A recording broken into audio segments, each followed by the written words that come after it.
కరకు సంబంధించినటువంటి మార్గాలలో నువ్వు చెప్పి ప్రజల మనసును మెప్పించకుండా వారికి ఇవ్వాల్సినటువంటి పథకం తాలూకు డబ్బులు ఇవ్వకుండా ఈ పద్ధతుల్లో నేను పథకాలు పూర్తి చేసినా అని చెప్పి వంకర టింకరగా మాట్లాడితే నేను ఇయ్యకపోయినప్పుడు కూడా ప్రజలు ఇచ్చినట్టే అనుకోండి, పథకాలను పూర్తి చేసినట్టే అనుకోండి అని నువ్వు చెబితే ఆ ప్రజలు నిన్ను ఏమి మాట్లాడుకున్నా, చంద్రబాబు నాయుడు 6 పథకాలు పూర్తి చేయలే, ఆడబిడ్డని ఇవ్వలే, నిరుద్యోగ భృతి ఇవ్వలేదు అని చెప్పి ప్రజలు నిన్ను విమర్శించినా, వాళ్ళు ఏదన్నా చెడ్డగా మాట్లాడినా కూడా నువ్వు పట్టించుకోకుండా దులుపుకొని పోతే నిన్నేమనాలయ్యా మేము?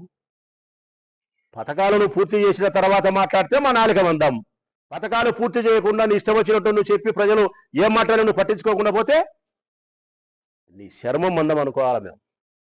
మా నాలుక మందమా, మీ శర్మం మందమా? పథకం పూర్తి చేసి మాట్లాడితే మాకు కొవ్వు, నాలుక మందమే. పథకాలు పూర్తి చేయకుండా పూర్తి చేసేట్టు అనుకోండి అని చెప్పి నువ్వు మాట్లాడితే ఆ ప్రజల్ని నిన్ను విమర్శిస్తారని నువ్వు పట్టించుకోకపోతే నీ శర్మం మందం. ఇది తెలుగుదేశం పార్టీ నాయకులు ఎవరో నాకు వివరణ ఇయ్యాలా. మా నాలుక మందమో ఈ ప్రభుత్వం యొక్క శర్మం మందమో ఏ నాయకుడైనా సమాధానం చెప్పమనండి. ఆడబిడ్డ నిధికి సంబంధించిన 1500 రూపాయలు ఇస్తానన్న డబ్బు P4కు అనుసంధానం చేస్తే ఈ పథకం క్లియర్ అయినట్ట.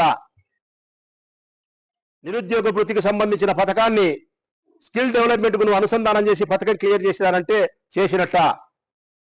జిల్లాలకు మాత్రమే పరిమితం చేసి పల్లె వెలుగులు బస్సులు మా ఆడోళ్ళ ముఖాన బస్సులు కొట్టి ఆ బస్సులలో కుక్కి 50 మంది ఎక్కాల్సిన బస్సులో 150 మందిని ఎక్కించి రాసి రంపాన పెట్టి ప్రయాణాలు చేయిస్తే ఆ పథకం అనుకూలతన వారిని బాధ పెట్టేదానికే.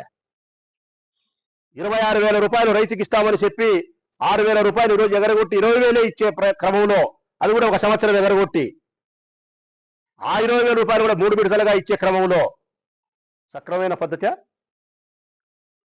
70 మందికి పడి గ్యాసు 30 మందికి గ్యాస్ పడి 70 మందికి గ్యాస్ లెక్క పడకపోతే ఇప్పటికి మీరు విచారించుకోలేకున్నారు సక్రమంగా పడిందా పడలేదా అని చెప్పి. తల్లికి వందనం స్పష్టంగా చెప్తాను కదా. నువ్వే చెప్పినావు 23 లక్షలని, ఇచ్చండేది 54 లక్షలు, 15 చెప్పినావు 13 ఇచ్చావు. సమాధానం చెప్పు. ఇన్ని అవకతవకల మధ్య ఇంత ప్రజలకు నష్టం కలిగించే పద్ధతుల్లో నువ్వు ఇచ్చిన సూపర్ 6 పథకాల యొక్క క్రమం అమలు జరిగే తీరు ఈ విధంగా ఉంటే నిన్న మళ్ళా మీ అబ్బా కొడుకులు మాట్లాడే మాటలు ఏంటంటే సంపద సృష్టించిన, ఆదాయం పెంచిన, నేను ఆస్తులు కదవబెట్టలే, రాష్ట్రాన్ని సస్యశ్యామలం చేసిన అంటున్నాడు. ఏడ చేసినాడు? ఒక్క అభివృద్ధి కార్యక్రమం ఎక్కడైనా ఈ రాష్ట్రంలో కనిపించిందా? నా ప్రొద్దుటూరు నియోజకవర్గంలో నేను తీసుకొచ్చిన అభివృద్ధి కార్యక్రమాలు మధ్యలో ఆగిపోయి ఉంటే దాన్ని ముందు కదిలించేదానికి మీకు శక్తి లేదు. ఒక్క అభివృద్ధి కార్యక్రమం ఈ రాష్ట్రంలో ఎక్కడ జరగలే, ఒక్క ఇటుక పెట్టలే, తట్టెడు మట్టి మీరు గడ్డకు తీసినది లేదు, ఒక్క నిర్మాణం చేపట్టింది లేదు, చెప్పిన సంక్షేమ పథకాలు ఇచ్చింది లేదు, సంపద సృష్టించింది మరి ఎక్కడో జనానందరికీ కనపచ్చాండేది అప్పులు తీసుకొచ్చినది కనపచ్చాంది.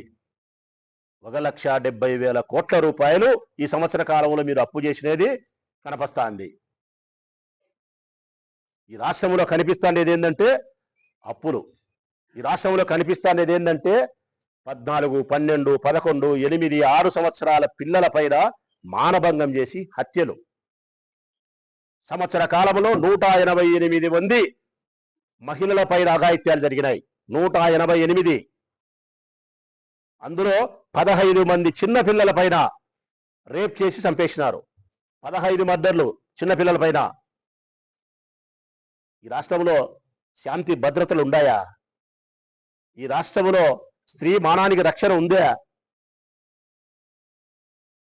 గాంధీజీ తాత బ్రతికి ఉంటే ఈరోజు ఈ రాష్ట్రంలో జరుగుతున్న మహిళల పట్ల ఘోరమైన అకృత్యాలు చూసి 100 సార్లు తాత మరణించింది. ఈరోజు 100 సార్లు మరణించింది తాత.